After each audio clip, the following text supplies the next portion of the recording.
on a vu au dernier cours qu'il y avait 3 états à la matière. L'état solide, l'état liquide et l'état gazeux. On a vu aussi qu'on pouvait passer d'un état à l'autre et que quand on passe d'un état à l'autre, on appelle ça des changements de phase. Et là, on a vu finalement qu'il y avait des substances qui pouvaient être plus chaudes que d'autres. Donc, généralement, les substances solides, c'est les substances qui sont les plus froides. Et les substances, quand elles sont gazeuses, c'est qu'elles sont les plus chaudes. Et là, on a vu que dépendamment des changements de phase, il pouvait y avoir augmentation de la température. Aujourd'hui, on va parler de la température. On va voir qu'est-ce que c'est la température. Donc, premièrement, ça c'est dans vos notes de cours état de la matière. Juste en dessous du triangle où on a noté les changements de phase. Donc, état de la matière, c'est écrit propriétés caractéristiques. Donc, on doit noter cette partie-là dans la section propriétés caractéristiques. La température du point de fusion et du point d'ébullition sont toujours les mêmes pour des substances semblables. Ces données servent à identifier une substance. Donc, quand on a une propriété caractéristique, c'est qu'on a des indices qui nous permettent d'identifier des substances. Le point de fusion et le point d'ébullition, ce sont des indices qui nous permettent d'identifier une substance. Alors, on a vu que le point de fusion, c'est quand on passe de l'état solide à l'état liquide. Et on a vu dans les graphiques qu'on a fait ensemble, les diagrammes, on a vu dans les diagrammes qu'il y avait une température qui pouvait être associée au point de fusion. Donc là, si on passe de solide à liquide, c'est à une température précise. Point d'ébullition, là, si on se souvient, c'est quand on passe de liquide à quoi? Oui, gazeux! Bravo! Je t'ai entendu à travers l'espace-temps répondre à la question. Donc, quand on passe de liquide à gazeux, on a une température aussi. On appelle ça le point d'ébullition. Donc, dans le fond, quand on a cette température-là, ces degrés Celsius-là, ils vont toujours être les mêmes pour les mêmes substances. Donc, si par exemple, j'ai de l'eau et son point de fusion, c'est 0 degrés Celsius, peu importe les échantillons d'eau que je vais avoir, à 0 degrés Celsius, il va toujours passer de solide à liquide. Toujours, toujours, toujours, toujours. Et quand j'ai de l'eau, son point d'ébullition, c'est 100 degrés Celsius.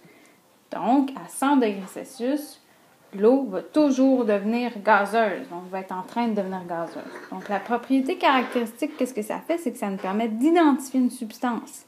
Si je ne sais pas que c'est de l'eau, et on me dit on a un point de fusion à 0 degrés Celsius et un point d'ébullition à 100 degrés Celsius, bien, je peux me servir de ces données-là pour essayer d'identifier une substance. Donc ça, on doit prendre ça en note, toutes ces phrases-là. La température du point de fusion et du point d'ébullition sont toujours les mêmes pour les substances qui sont semblables. Ces données servent à identifier une substance. Donc, on écrit ça. N'oublie pas, hein, si tu as besoin de plus de temps pour écrire, tu as juste à faire pause. Moi, je continue. Je continue. Allez. Alors, donc là, on est dans les notes de cours température. Notes de cours température.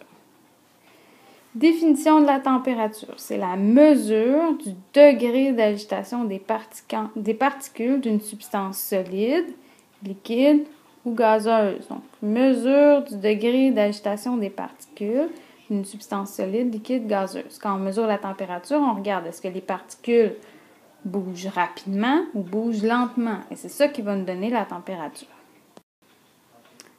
L'unité de mesure de la température, c'est le degré Celsius. Donc, il y en a peut-être qui ont déjà vu ce symbole-là ici, qui est le degré Fahrenheit. On l'utilise dans un autre système de mesure.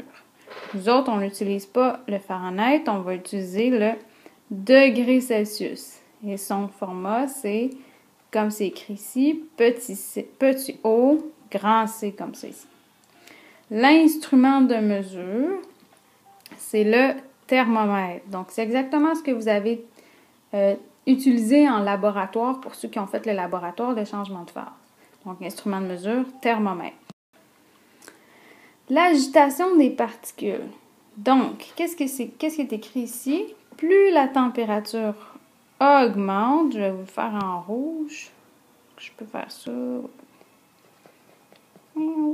Donc, plus la température augmente, plus les particules bougent rapidement. Donc, c'est ça que ça nous dit, l'agitation des particules. Des particules qui sont solides, c'est des particules qui bougent pas ou presque pas. Donc, elles sont collées les unes sur les autres. Okay? Elles vont bouger presque pas. Okay? Elles ne seront pas très agitées, elles vont être presque immobiles. Des particules qui sont liquides, une substance liquide, les particules vont bouger un petit peu plus rapidement. Donc, c'est comme quand on vous donnait l'exemple des animaux ou des élèves qui se tiennent par la main. Tu peux bouger, mais pas tant que ça. OK? Liquide. Donc, le degré d'agitation de la particule moyen. Tandis que des particules gazeuses, donc une substance gazeuse, les particules vont bouger très, très, très rapidement. Donc, plus la température augmente, plus les particules bougent rapidement, plus elles sont gazeuses. Plus la température est basse, moins les particules bougent, plus l'état est solide. Et entre les deux, on a l'état intermédiaire liquide. Là, je vais faire un test. Je ne sais pas si ça va fonctionner. Non, ça ne marche pas. Ensuite, je vais vous mettre le lien vers l'animation qui est juste en dessous, là. Vous allez pouvoir aller voir, changer la température, voir qu'est-ce qui arrive quand ça bouge, quand on met la température basse, quand on met la température haute. Donc, si on se souvient ici, regardez, là, gazeux, il y a plein d'espace entre les particules. Donc, elles vont prendre plus d'espace que liquide, où il n'y en a presque pas. Solide, pratiquement aucun espace entre les particules. Là, maintenant, on parle de dilatation thermique. Là, on a vu que plus la température augmente, plus les particules bougent rapidement. Ici, plus la température augmente, même chose, plus les particules bougent rapidement et plus le liquide ou le gaz va prendre de l'expansion. Donc, il va prendre de plus en plus de place. Parce que, donc, plus les particules bougent rapidement, plus le liquide ou le gaz prend de l'expansion. Donc, plus la température est haute, plus la substance prend de l'expansion. C'est exactement l'exemple ici qu'on a avec la montgolfière. On va faire chauffer le gaz qui est à l'intérieur de la montgolfière.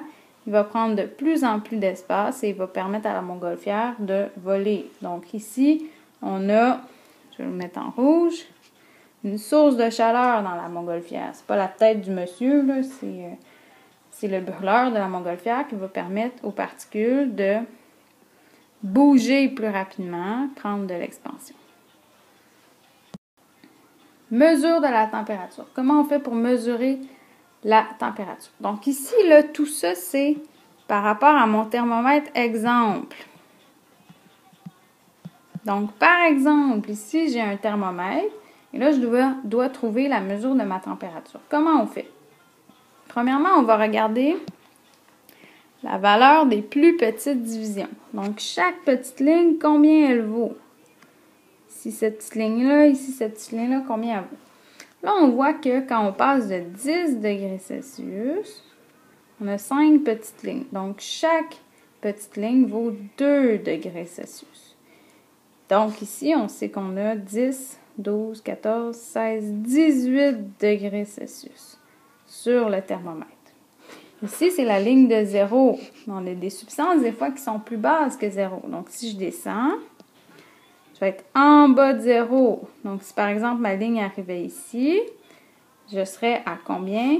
Moins 10, 12, moins 12 degrés Celsius. Donc, ici, on descend. Ça va? Si la température est plus haute, si la température est plus basse que 0 degrés Celsius. Donc, c'est ce qui complète les notes de cours sur la température. Donc, n'hésitez pas à revenir sur des parties qui ont été moins bien comprises ou poser des questions à mon retour en classe.